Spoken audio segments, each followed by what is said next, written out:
Verbally confirmation দিছে যে আমরা হয়তো জানুয়ারিতেই আমাদের বাংলাদেশি ভিসা ওপেন হয়ে যাবে।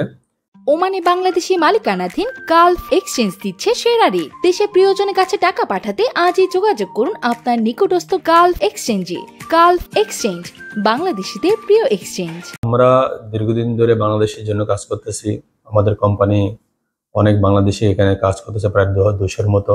অলরেডি আমার কাছে প্রায় 30টার মতো মাজুনিয়া রেডি আছে, যেটা অ্যাপ্রুভাল বলে, কিন্তু আমরা বাংলাদেশে আনতে পারতেছি না বাংলাদেশের ভিসা বন্ধ থাকার কারণে।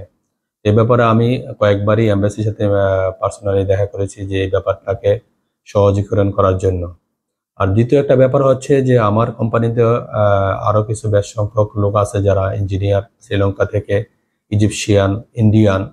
তাদেরকে আমরা ভিসা ইস্যু করার পরে উইদিন 24 আওয়ার্সে তারা তাদের ডেস্টিনেশনে চলে আসতে পারতেছে।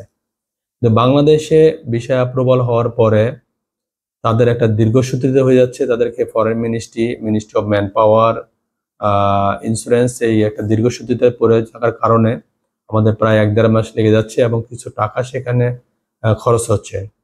এই ব্যাপারে আমি বাংলাদেশ এম্বাসির সহায়তা কামনা করতেছি যে তারা যেন এই ব্যাপারটাকে দীর্ঘসূত্রিতা কমিয়ে নিয়ে আসার জন্য এবং ইজি ওয়েতে, যে আমরাও জানি 24 আওয়ার্স বা 48 আওয়ার্সের ভিতরে আমরা নিয়ে আসতে পারি ভিসা ইস্যুর পরে, সেই ব্যাপারে তারা এই ব্যাপারটা সুনজর রাখবেন।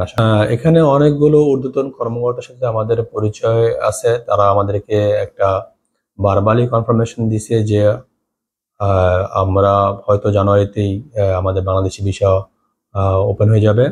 এবং আমরা এটাও এম্বাসির মাধ্যমে শুনতে পেয়েছি যে গালফার কিছু সংখ্যক লোক আনার জন্য তারা অ্যাপ্রুভাল নিতেছে। তো আশা করতেছি জানুয়ারির ভিতরে আমাদের ভিসা ওপেন হয়ে যাবে। তো সেই দীর্ঘসূত্রিতা কমিয়ে নিয়ে আসার জন্য আমরা বাংলাদেশ এম্বাসির সুনজর কামনা করতেছি।